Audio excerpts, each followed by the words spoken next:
FA Cup final. And Hadji! What a magnificent goal!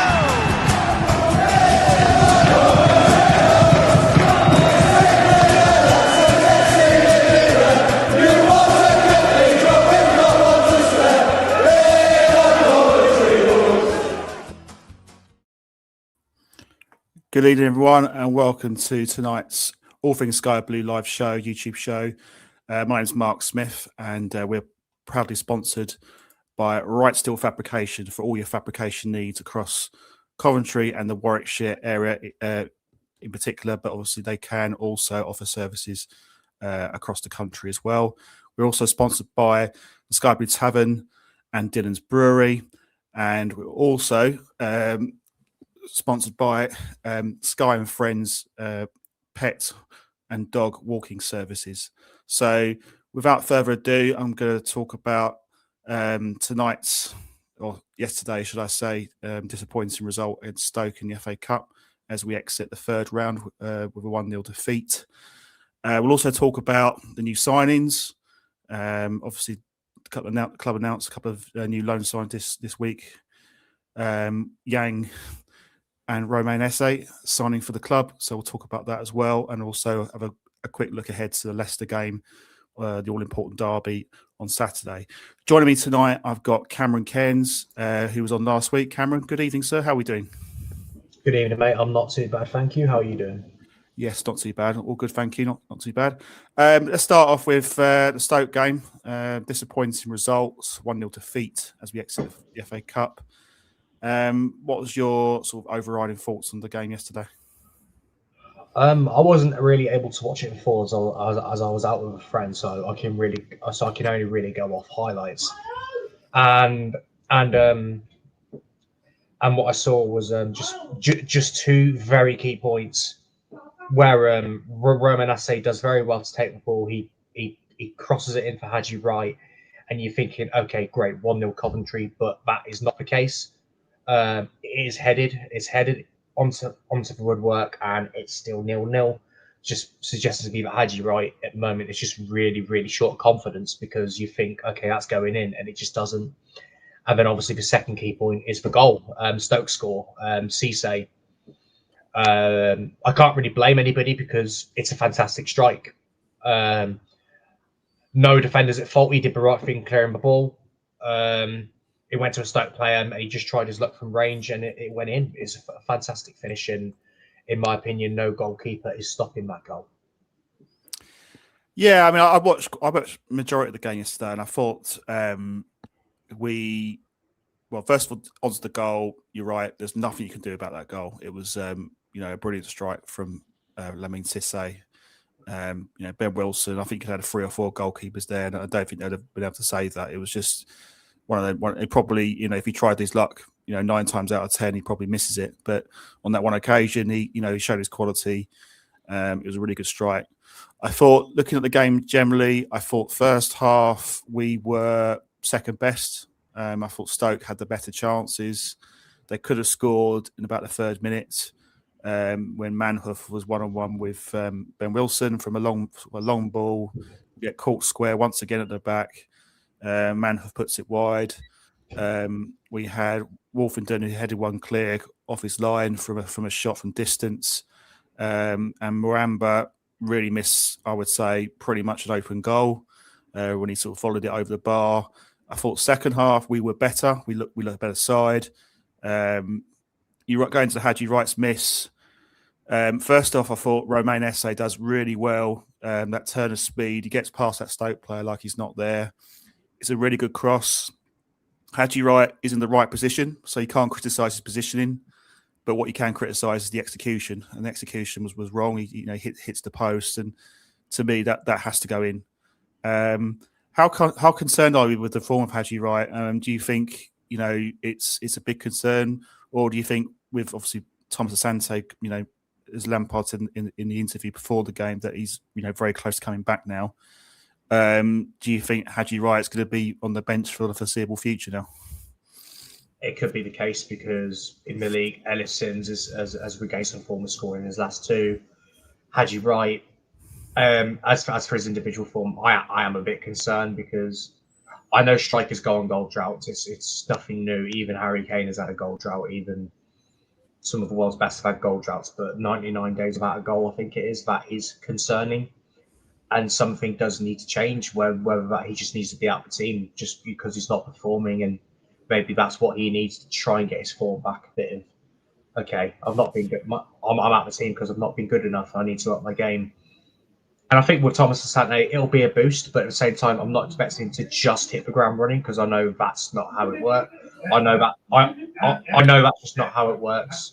Sometimes it takes time. So if it takes him a few games, you have to bear that in mind as well. But at the moment, the number 9 shirt is certainly Ellis Sims' shirt to lose, in my personal opinion.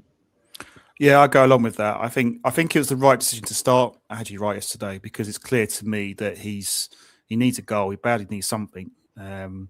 It's not a case he's not had chances. He just hasn't been able to take it. I mean, I look at the Preston game this season.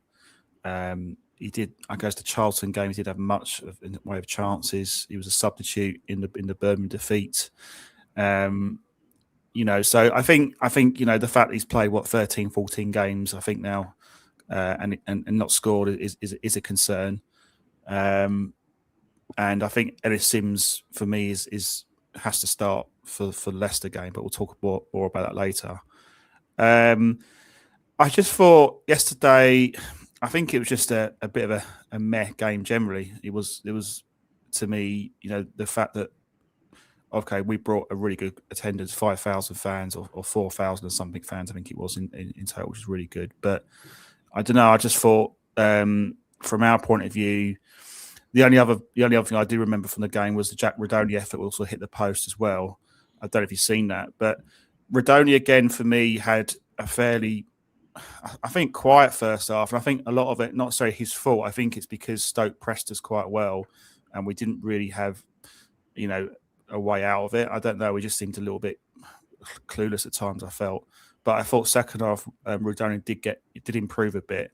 Had a good shot which hit the post as well, which I thought was unlucky because he did take a deflection, and just one of those things. But I think, in all honesty, Cam, I think FA Cup. I think most of us are in agreement that the league is the priority this season, isn't it? Really, the FA Cup. It would have been nice to have won, but it's not the end of the world. Would that be a fair assessment? Yeah, I think so. Everybody does love a cup run, and obviously I'd have loved to have won yesterday, but also being realistic, I don't think we've got the depth in quality to have a season on two fronts. So I'm not sure a cup run with a promotion challenge with just with the numbers we have is a feasible thing. So while it's always sad to go out the cup at the first hurdle, maybe it's what the club needs in terms of just focusing on the league. There's no distractions. The league is your bread and butter. We're on a patchy run, but if we win Saturday, which I know we'll get to, then momentum's back in our hands. So just focus on the league now and hopefully get over the line. Yeah. I thought, from what I saw yesterday, I thought the two debutants, Essien and Himong Yang, I thought were good. I thought they were good games. I thought Kitchen was. I didn't think our centre backs were great, apart from Wolfton heading one off the line. Kitchen got another yellow card. I think that's 8 yellow cards for the season for him. Probably the most blatant yellow card you'll ever see. And I think it was right to sort of give a lot of players a rest because we've had a lot of games in a short space of time. I thought, what else? Kai Andrews was okay, but probably could have been a bit braver going forward, maybe. But he did look out of place. So I don't think he was that bad. But I think what this game sort of highlights for me is the lack of depth of the squad, particularly in my opinion defensively. And I guess we'll sort of talk a bit about the signings. So the first question I had from Glenn was about he's asking for thoughts on Harry Amass on loan from Man United as an option at left back. What do you know about Harry Amass? Is he someone we could be looking at, do you think? Yeah, possibly. I think he's going back to Man United from his loan at Sheffield Wednesday. Sheffield Wednesday, obviously, their struggles are very well documented, the points deductions and their squad was absolutely pillaged. But Harry Mass, he looked quite impressive out there. He looked very impressive out there, and I can see why like more competitive Championship teams want his services. Reportedly, we're one of them. As I say, that is a rumor, but if that is the case, I'm honestly not surprised. I think he's around 5'11" in height, pretty quick, solid defensively, good, and also good going forward. Yeah, certainly. If it means Jake Bidwell's potentially outdoor, or if something's happening to Brow, I don't know. But definitely, Harry and Max is a welcome addition and some very welcome competition for Jada Silva. And with that in mind, would you consider maybe moving on or loaning out a Bidwell or a Brow, maybe? Yeah, I think Bidwell for me would be the one who'd have to go out the door. I wouldn't mind. I wouldn't mind doing a deal with someone where he goes for a nominal fee. Yeah, I don't like it's a small fee, maybe even free of charge. He's been a great servant over the years, but I think he's on the decline now. His body's shutting down. He's not as quick and as and on it as he used to be. But that happens when you get older. And unfortunately, I just think we have to move on, despite his good service to the club. yeah, I tend to agree with that. Yeah, 100%. Particularly with where we are in the league and aspirations of being a Premier League club, I think. You rightly say, he has been a good servant for the football club, but I think it's probably time to move him on. Got a question here, and keep your questions coming in, please, everyone. More than welcome to post some questions, and we'll get those read out as the show goes on. Your average Cov fan is asking about what's our best front four, striker, 10 and 2 wingers if everyone's fit. I guess that's kind of in reference to the next game, I guess. If you're Frank Lampard, Cam, you're sitting there, you've got everyone fit, or people coming back now like BTA and Torp. What are you looking at doing? I think at the moment, if you're going to give me a fully fit squad and there's no one injured, I think right now the front four would be Sims as your number 9, Tats as your right winger, Mason Clark as your left winger, and Thomas Asante as your supporting striker / number 10 role. And while Esse and Yang would probably looked impressive, it's hard to put them in yet when they've only really played one game. However, I'm sure that they will push both our current wingers, which I definitely welcome. I think I'd like to see Essie start in the Leicester game, personally. I thought that he showed, you could see why Crystal Palace spent, I think it's around 20-25 million pounds on him from Millwall. Just that turn of pace. He looks really, really good to me, and I'm quite excited to see more of him as the season goes on. I thought Yang yesterday was linking up play quite well, and I think there's definitely more to come from him. And I think he has scored, I think, for Portsmouth against Leicester earlier this season as well. So he's another option. So I think for me, we've got some really, really exciting talent going forward. I think now if we can address certainly maybe a defensive midfielder and a defender, that would be good, because I still think whenever there's a turnover in possession, we just look vulnerable to the counter-attack. And we don't seem to anticipate that. We seem to react too late, and then we're in trouble. That's just my criticism of our defending. I don't know what your thoughts are on that.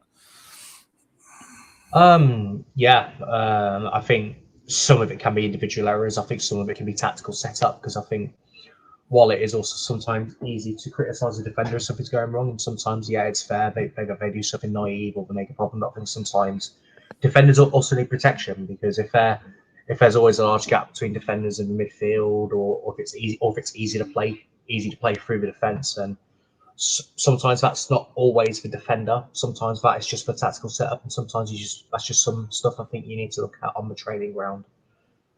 Yeah. Question from Sky Blue Sam: how many new signings do we need? I would say where as well. I guess is the other part of the question. I think we need at least one more, and for me, that has to be a midfielder, whether that's defensive midfielder or another number or a number 8. I do think we need another central midfielder, because I think we are, although we've got good central midfielders, but obviously Grimes, we know how very good he is. Victor Torp's been very good. Eccles has been good. Allen has stepped up. If Fridoni can rediscover his form on a consistent basis, we know how good he can be as well. Yeah, I mean, it's difficult to say. I mean, is there any names you could think of that you might think, you know what, I think he could fit into our team? I mean, there's been rumours about Dan Neil, but I think it's been linked with a lot of clubs. You know, I've heard Rangers have been linked with him as well, so that may not be a possibility. But any other players you think could fit into the side that you'd like to see realistically?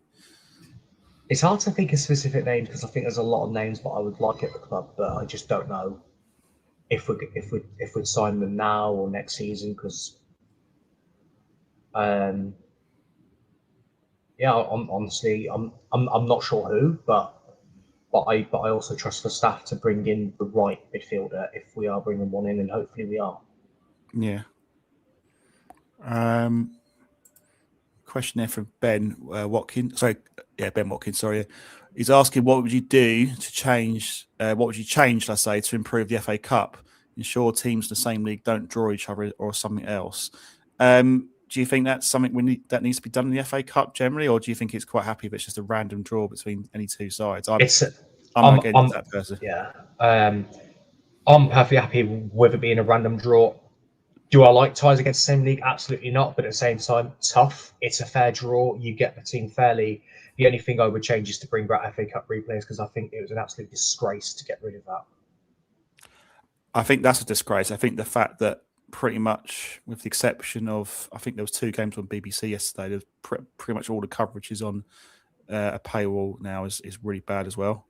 I thought last year when they had the BBC and ITV on it, I thought it was really good, but now it's not. I think that's just obviously we're kind of slightly going off commentary topic, but I think the coverage of the FA Cup is a problem for me. I don't particularly like that. I like the tradition of the cup with the random 6 sides getting drawn out of a hat. I like that, so I wouldn't change that. I could go on about kickoff times, but clearly that's for TV. They need to make their money and all the rest of it, so that's not going to change. But unfortunately, as football has sold itself out, a long time ago. It's not just happened just now. It's been a long time. So unfortunately, that's where we are in the modern world today, which I think is a shame. So yeah, that's my thoughts on that. Is there anything else you want to add on that? Yeah, it's not ideal. The fact that it's on like platforms like TNT Sports where not everyone can afford. I'm not going to advocate for watching illegal streaming, but the fact that you get people paying, having to fork out for Sky Sports, for Premier Sports, for TNT Sports, for other apps at once, and then they wonder why people resort to illegal streaming. I don't encourage that, and I'm not going to say do that. Do not do that because it's not worth getting in trouble. But I can see why people do it because the prices are ridiculous, and I personally think a competition like the FA Cup should be staying on free-to-air television. I think the other thing as well, if you look at yesterday's game against the Stoke game, I think there's probably as many Cov fans as there were Stoke. I don't know what exact attendance were, but that's looking on the TV, that's what it looked like to me. Is that another thing you're kind of concerned about the FA Cup? Is the fact that it's almost like no one seems that interested in going to watch their team play. It just seems. And I think if we were at home, to be honest, I don't think we'd have got a full stadium. I think we'd have had a half-empty stadium. I mean, how concerned is that, or do you think it's not a surprise given the climate and people don't want to pay extra money on top of what they already play? Or what are your thoughts on that? I think that's just been common for years, really, where if you don't get an aspiring FA Cup tie, you'll get discounted ticket prices and then you'll get less than usual attendance. I don't think it's anything to be worried about. I think that's just commonplace, and usually it really takes a big team coming to your ground to get that big attendance. But it's not something that I worry about. It's just I don't really think there's a lot you can do on that front, to be perfectly honest. No. Glenn asked a question about Perry not being. We could probably look at loading him out. I mean, are you surprised he didn't get a run out yesterday? He went with Kitchen and Wolford as the 2 centre backs. Could Perry have featured in your opinion?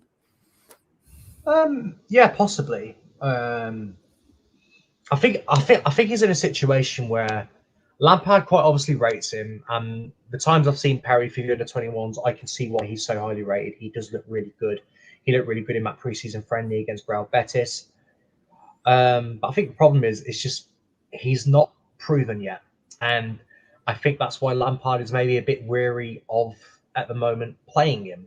So maybe it's a case that he wants to. So maybe it's a case that he has to go out on loan, whether that's League One, League Two. I'm not sure what level. I think he could definitely do well at an EFL club. I do think it's a case where I think he's got to just go on loan. If he can, try and force that loan move through, go and get some senior football, come back a better player, and then maybe Lampard will start using him more often. What sort of attributes does he bring to the team? Like, I mean, have you seen much of him from the under-21s or the reports you've heard of them from other people? He is an excellent ball-playing centre-half, in my opinion. I genuinely think he's the best ball-playing centre-half of the club in terms of like ability with the ball. Yeah, I think there is no one in the squad better than Callum Perry on that front. There's obviously other things that he'll have to improve on. Hence, I think he's not broken in yet. But that's just where the loan comes in, just to get that experience, just to get that senior experience, which I think is probably the only thing he is lacking, because especially on his ball playing ability, that is a very big strength of his in my view. Yeah, no, I'm very. I think you're right. I think a loan move will benefit him just to get some first team football under his belt and to get some experience. Because I don't think he's gonna. I mean, whilst it's nice to be around the first team squad, be on the bench. I think you need that experience of playing games, and if you make mistakes, you got to learn from it. And it's like in any job really. So I tend to agree with that. Glenn's asked about did we miss Grimes on Saturday? Well, I'm not surprised Grimes didn't play, in all honesty, because he needed a rest. He's been playing a lot of football, so I'm not surprised that he wasn't featuring yesterday. But I guess the broader question about Grimes, Cam, is how important is he to the team? He's been integral, hasn't he? I know he probably hasn't been. I mean, admittedly, he's not been at his best last few games. I think he might be tiredness maybe, but overall, he's had a really good season, hasn't he, so far? Oh yeah, he's been fantastic. It's a question of did we miss Grimes? Seems like it. We lost the game, but to put a more clear response, I think more often than not, we will miss Grimes because in the last few games he's maybe gone off the ball a little bit, but that happens to every player at some stage of season. You'll have a few games where you go off the ball a little bit, but in my view, there's no doubt that he is eventually going to rediscover his form, and then he's going to show why he's so important to this team. So, yeah, I think whenever Grimes doesn't play, it is a miss. But at the same time, this is where depth comes in. You need that depth, so he doesn't always have to burn himself out. I've got a question here from I think it's Glenn. Sky Blue Sam about Mane. He's going to the Blues, Birmingham City. What do you know about Mane? Is he a player we could have been gone after, or are you happy or not happy? I don't know much about him, in all honesty, but what do you know of, or have heard of, seen of him? Yeah, I've seen like compilations of him when he was at the LB. Quite quick, agile, has a fair few goals in him. Definitely an impressive young talent. Am I disappointed? I'm going to say no, because we've already got our wingers in. If we were on the look for wingers and we see someone willing to go somewhere else, okay, this might be a bit frustrating, but the fact that we got our business done early in regards to bringing in wingers, I'm not really disappointed. Do I think it'll be a good signing for Birmingham? Yeah, possibly. I think he's got the ability to flourish in the Championship, but am I disappointed? No, not really. I'm pretty happy with our winger department. I do believe that SA and Yang are going to prove to be very useful additions until the end of the season. I mean, just looking at, we kind of spoke about earlier about the squad. I think part of the reason why we've signed SE and Yang is clearly that the parent clubs want minutes out of them. So they haven't sent them to Coventry, excuse the pun, just to be sitting on the bench doing nothing. So does that kind of force Lampard's hand in how does he fit him in when you've got obviously Sakamoto, you've got Mason Clark as well, who've both, particularly in Mason Clark's case, has been really good for us in recent games. So do you think maybe they'll be getting rotated quite often, in the next 20 games as the season goes on? Yeah, I think that could be the case. Games are coming thick and fast. There's only one international break from now until May, which is in March. So games are going to come thick and fast. So there's, even if they're not starting every week, although I think SA could definitely challenge Sakamoto for that berth, they're going to get minutes. They're going to get games. So there's definitely loads of opportunity for both the new loan signings to get regular minutes, just because of how quick and fast the games are going to come. So yeah, I think that's another reason where I think in Yang's case, game time came a bit few and far between. It's maybe not necessarily something he'd done wrong. It's just I think because Portsmouth are potentially going to be in a relegation scrap this year. Can they really afford to be nurturing a lone player? No, probably not. They need that experience to help them get over the line, stay in the division. Whereas I think we're kind of in a position where we can, because not only are we developing someone, we also kind of need them just for that extra depth. Absolutely, yeah. Because I think you only have to cast your mind back to the Birmingham game. When you look at our bench, and the only player we had who could come off and affect a game was Haji Wright. And okay, admittedly, we had no Talk, we had no Thomas Asante, but even so, that's a very, very shows that how thin the squad is. And I think that's, as we've got the last 20 games to go now, we need as many options as possible. So I think it's positive that the club have got those two attacking players in early.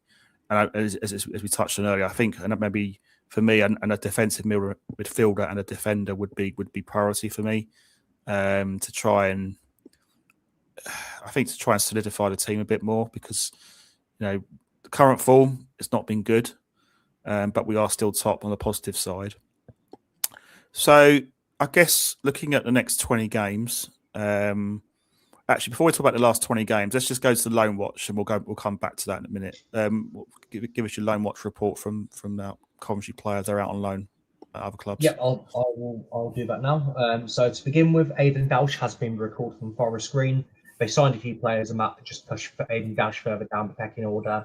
I think he was quite unlucky because at the start of the loan, he got injured, and that set him back a few months, and then it was just hard to get back in from there on. So I'll be interested to see if he'll potentially go on loan to another National League club, which I think could happen. Kai Yearn and Charlie Finney have also been recalled from Maidenhead and Weymouth, respectively. Norman Bissett made his first appearance for Kaiserslautern after leaving Stade de Reims. In a mid-season friendly game against FC Zurich, they won 3-1 with Norman Bissett scoring from the penalty spot. Isaac Moore scored for Forest Green as they beat Ebbsfleet in the fourth round of the FA Trophy, 2-0. Isaac Moore completed 60 minutes of that game. Harvey Broad come on in the 87th minute for Dagenham Redbridge, but they exit the FA Trophy as they lost their fourth round game 1-0 to Wealdstone. Brad Collins was absent from the Burton squad as he was rested for Burton Albion's FA Cup tie against Boreham Wood. They beat Boreham Wood 5-0 to enter the fourth round. And finally, Rafael Borges Rodriguez completed the full 90 minutes for Wigan as he put in a very good display, especially defensively, against a flying championship side in Preston North End.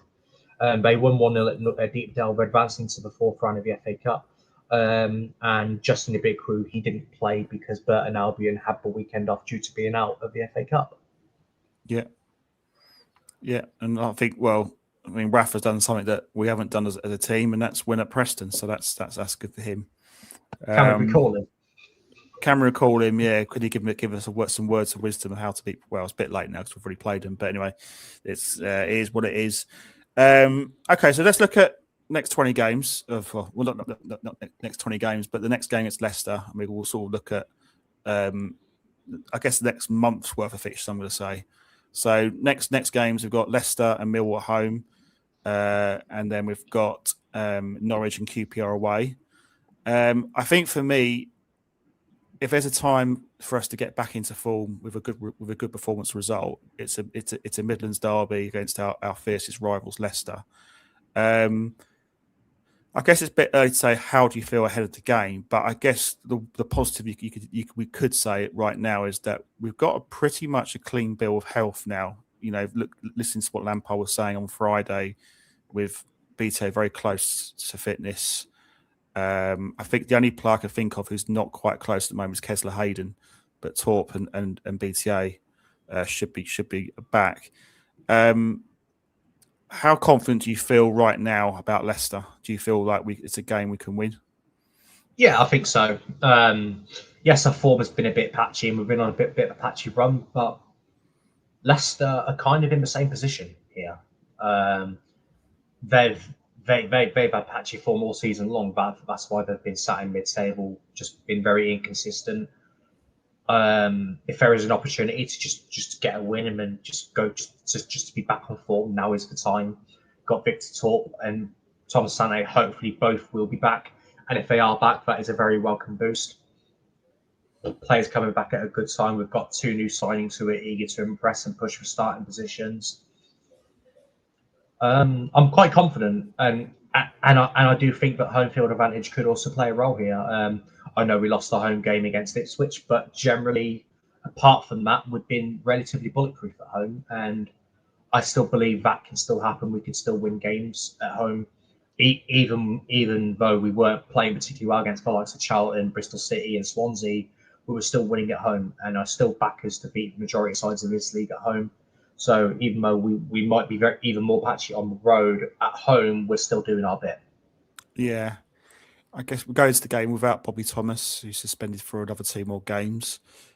So I anticipate Wolfenden will come into the team. Would you start Wolfenden with Kitchen at the back, or would you maybe look at Lati Baudier? What's your thoughts on that? Yeah, for me, it's got to be Wolfenden and Kitching. I think Kitching is. I think unless we bring in a new centre half in January, which I don't think we will, but time will tell. I think Kitchen is one of the nailed-on starters in the side. So I think Kitchen is very much going to be one of the centre halves, and Wolfenden I think will also be in, and with Milan at right back and De Silva at left back. As for midfield, I'm guessing it's going to be Grimes, Eccles, and possibly Radoni or Allen. With your Sacramento, Mason Clark, and Edison's up top, I think that would be the 11.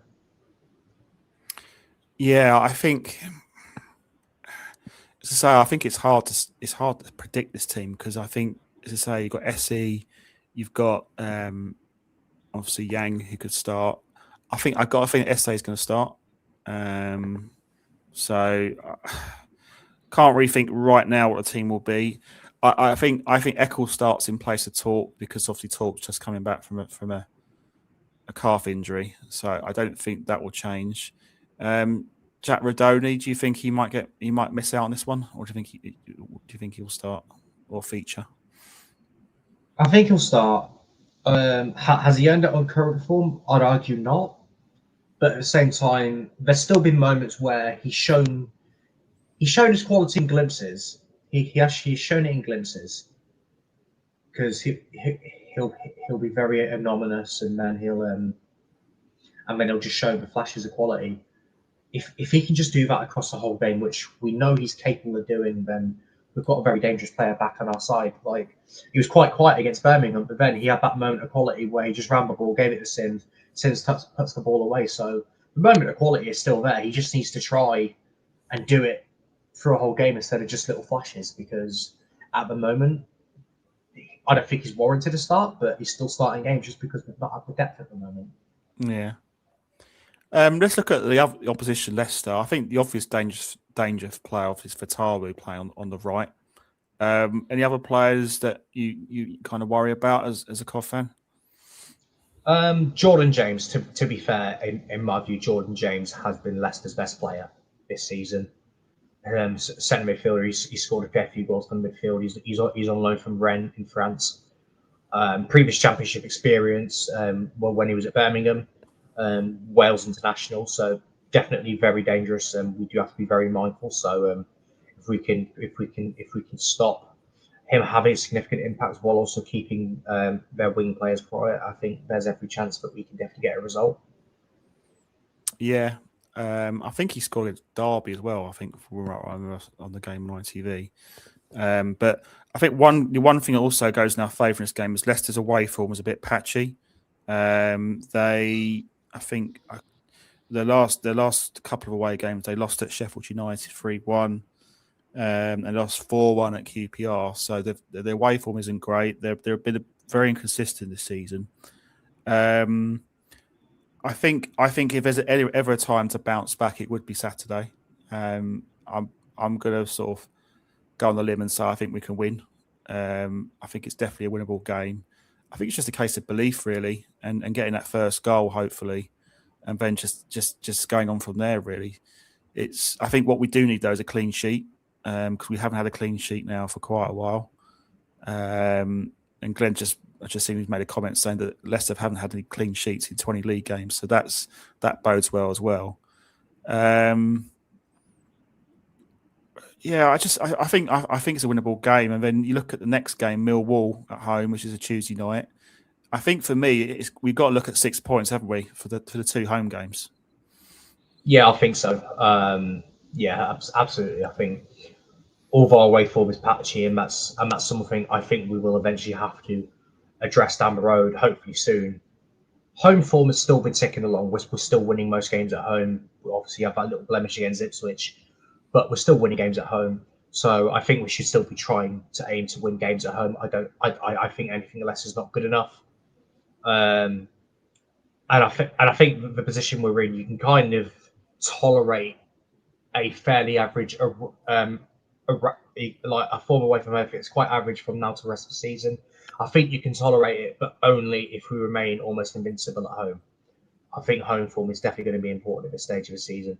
If you can't win every game away from home, okay, every away game in this league is difficult, but you might struggle for wins regardless of the opposition, but you've got to be winning your games at home. That is your bread and butter. And looking at the fixtures, I think this weekend, it's on Sunday today, we've got Middlesbrough travelling to West Brom on Friday night. Ipswich, I can't think who they have got. So they're at Blackburn. They're playing at the same time as Blackburn at Portman Road. I think for me, Ipswich are the best side I've seen this season. They've got the best. They've got quality throughout the whole squad, and I think from our point of view, I wouldn't be surprised if we fight for second spot. And I think we've got a good chance this season. I really do. I think out of 10 games, if we can get at least 11 wins, that gives you around 85 points. With a few draws, I think that should be enough, shouldn't it? Yeah, you think so? I think with how inconsistent. Well, I'm not sure if inconsistent is always the right word, but with how competitive the league has been and how everyone's just taking points off each other, the expected points tally for promotion is most likely going to be lower than it was last season and the season before that. So 85 points, it might be enough. I think while we are still league leaders, I'm still gunning for the title, and I think we've got enough to win the title. But at the same time, I understand that it's not going to be easy. But as I say, if we can just win as many games as we can at home, pick up as many points as we can on the road as well, there's no reason why we can't get over the line. And there's no better way to do it Saturday, because in my opinion, anything less than a win on Saturday is not good enough for me. We need a win. Firstly, get back on form, get the winning feeling back, and then hopefully kick on. And how important is the fans going to be as well? Because I think the atmosphere generally at games this season has been brilliant, and I'm sure it'll be the 12th man as well. Oh, absolutely, especially Saturday, because it depends on what Coventry fan you ask, but the Coventry fans of my generation, Leicester are the enemy. We didn't really grow up with Aston Villa in the Premier League, so while there's obviously not particular fondness of Aston Villa, our rivals have always been Leicester in my generation. So this is, for me at least, the big game this season. No matter what happens, just make sure we win, and I think the fans will also play their part. Yeah, I think that's the big thing. I mean, you look at the previous game against Leicester, we won 4-1. We were trailing behind. I think it's a game again. We've got to try and get that first goal if we can do, to try and get a bit of control of the game. Because I think if Leicester get the first goal, you can see that they'll try and just slow the game down as much as possible, make it difficult. But as I say, I don't think Leicester this season they've not been as good this season. But I think the league generally is a very it's a very tight league, really, isn't it? From sort of, I don't know, 5th, 6th spot to say 18th, 19th. There's not many points to separate the sides. But I think with Leicester, I think they're sort of team that can take points, and they've proven they took points off Ipswich this season. Although that was at Leicester. So I think we're good enough to beat them. But as I say, I'm still worried about that defence. I think we still need a couple of players defensively for me to give us that real good chance. Later in the month, we've got Norwich and QPR away. Are they two games you feel we could get points off? Yeah, I think so. I think in QPR, I'm just looking at their last 5 games. They've been quite. They've won 2, they've lost 2, they've drawn 1. So a little bit of inconsistency, but on their day they can cause you problems. Norwich is quite similar. They're still in bottom 3, but they are showing improvement under Philippe Clement as they're just slowly but surely climbing up the Championship table. Norwich, obviously, our record there isn't great, but I don't think we can go off past records because that's more of a psychological thing. I think they're both going to be tough trips for different reasons. QPR because on the day they can beat anybody, and Norwich because at the moment they're in that bottom 3 and they're trying to get out. So I think they'll provide different challenges. I'm confident of a win at Loftus Road. And I think we're capable of a win at Carrow Road, but I do think out of those two, Norwich might be the more difficult game. We never win there, do we? I think it's been a long time since we won at Norwich in a game of football. And I think the other player who started to score goals was Makama as well. I don't know if you've seen much of Makama for them. Yeah, I've seen him a few times. He is beginning to find his form. He's got 9 goals this season out of 23 matches. But just to point out how impressive that is. Yeah. He's only started 13 of those 23 games. So the fact he's got 9 goals where he's barely started half of those games, it's really impressive. And he's been out on the wing. He got a hat-trick in the FA Cup this weekend against Walsall. So he's been very, very impressive. Yeah, I'm gonna say we'll get maybe at most 4 points and then 2 away games. I don't see us. I just think Norwich is a tricky one, really, for me. It's a harder game than what people might think. They have had some reasonably good results. They beat Southampton recently, so I think they'll be difficult opposition. QPR with recent seasons had a pretty good record there, so I'm going to say 4 points in 2 games. So I think really in January, I think we can definitely get 10 points. I'd say for the next 4, which I think is doable. And that would take us about 62 points. And that would pretty much be what certainly 8-9 wins away, you'd say, from the automatics. I still think overall we're in a good position. We're doing really, really well. I've just felt a bit deflated over the last few games because I just felt like we've been poor defensively. We haven't shown, and that might be to do with the tiredness factor. But in all fairness, I don't think we've got any excuses now, do we, going forward? This is it now, isn't it? This is the season now. 20 games to go. In a way, I'm happy we're out of the FA Cup because now we can really put all our energies to the remaining 20 games. Head and heart, how are you feeling? You're feeling positive that we're going to do it this season? Yeah, I think so. Nothing is ever guaranteed in football. Case in point, if you look last season, Walsall had a massive lead and then completely collapsed and then lost in playoff final. So that could obviously happen to us. Hopefully it doesn't, and I don't think it will happen to us. I still think we've got the quality to get over the line and possibly even win the league as well. But nothing is ever guaranteed. But if we can get back to our best and the players show how good they can be, then I don't see why not. Because for much of the season, we have been the best team in this league. Ipswich, in my view, have the best squad, but in terms of overall performance for the majority of this season, it's been Coventry. So I don't see why we can't. A long way to go. We've got to take it one game at a time. But if we just keep doing the right things, then absolutely, we've got every chance.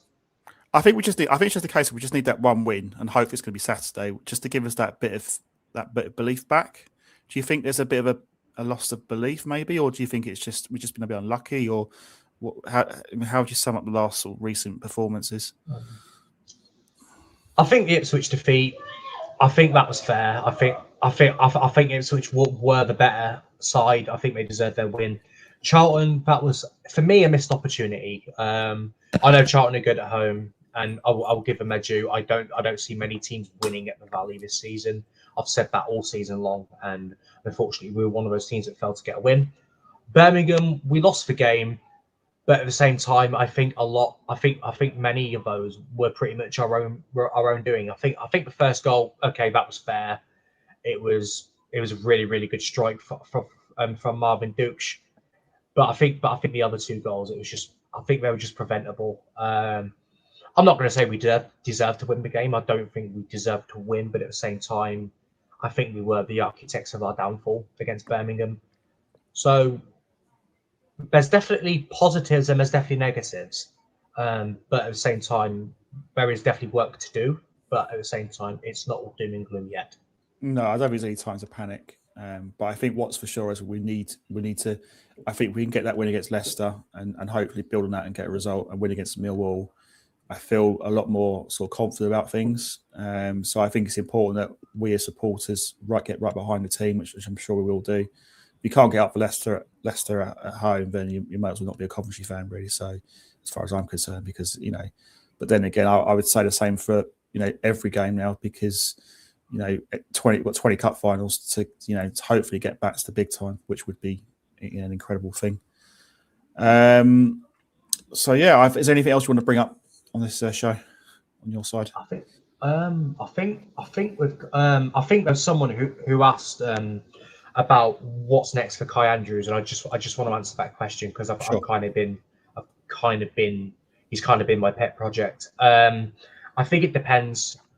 If we can bring in a centre midfielder to add depth, then I think the answer is to loan him out, whether that's to League One or back to Scotland, or maybe even abroad to somewhere a bit unusual like Germany, where Norman Bissett is at the moment.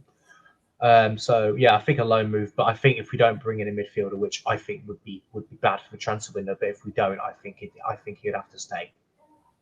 Do you also think that we could maybe actually sign a player, or do you anticipate that Lampard and King will be looking at loans now?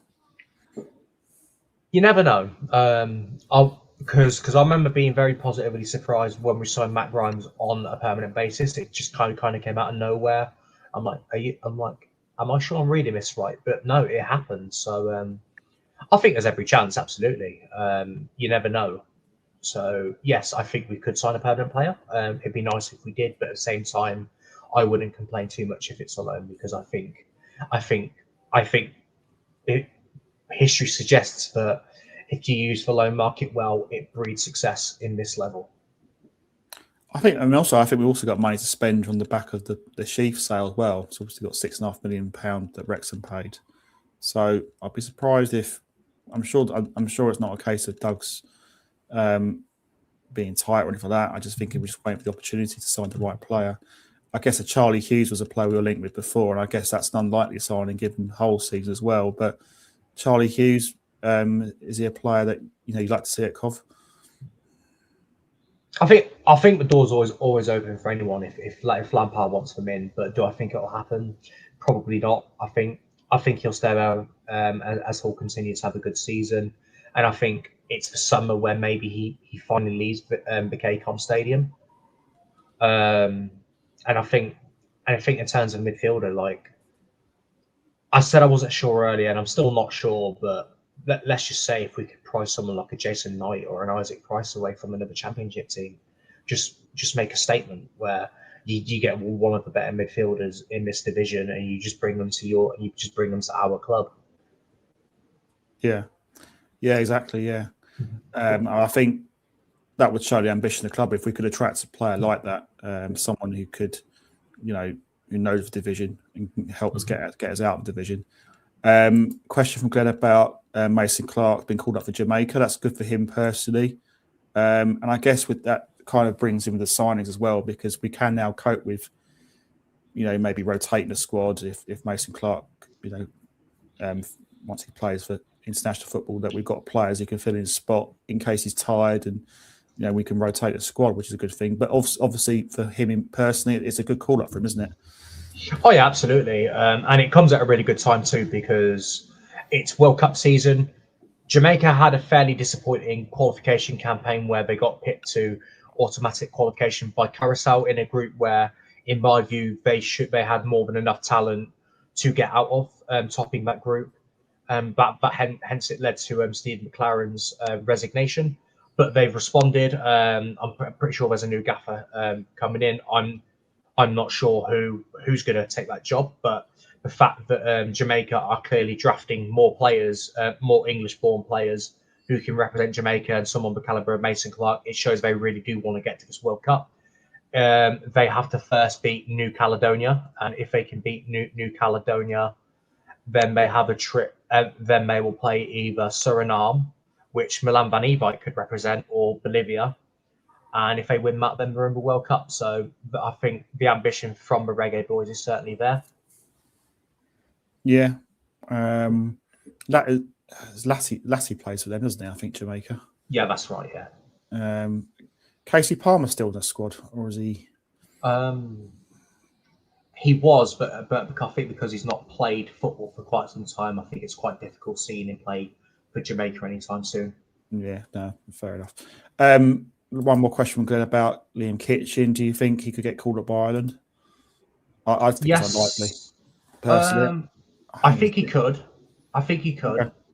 But would he be an immediate starter? I can't see it because a lot of Ireland's current centre halves are either playing or in Premier League or Dara O'Shea's case, where he's not really established himself in the Premier League, but he's also too good for Championship. And you've also got Liam Scales at Celtic, so I think he could make a squad and occasionally play games, but to be a regular starter, I think at the moment it's a difficult ask. But I think he could get called up for Ireland. Yeah, well, you never say never. Anything else you want to bring up before I close out?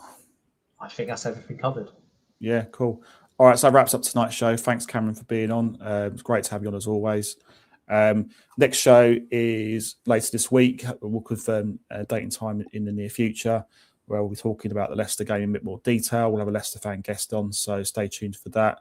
To say that this YouTube show, please like and subscribe to All Things Sky Blue. All likes and subscriptions are really appreciated. Please leave a comment as well if you've enjoyed the show or not. I hope you have. So yeah, we're sponsored by Right Steel Fabrication for all your fabrication needs across Coventry and the Warwickshire area. You can find us on X, Facebook, TikTok, Instagram, and YouTube. And we're also sponsored by Right Steel Fabrications, and also sponsored by Dylan's Brewery and Sky Blue Tavern and Sky Pet Friends Dog Services as well. And we're also part of the Sports Social Network. So yep. Speak to you soon. Thanks for everyone for your comments tonight. Really appreciated. And yeah, hopefully we should be speaking to you later this week. Thanks very much. Good night. Play up Sky Blues.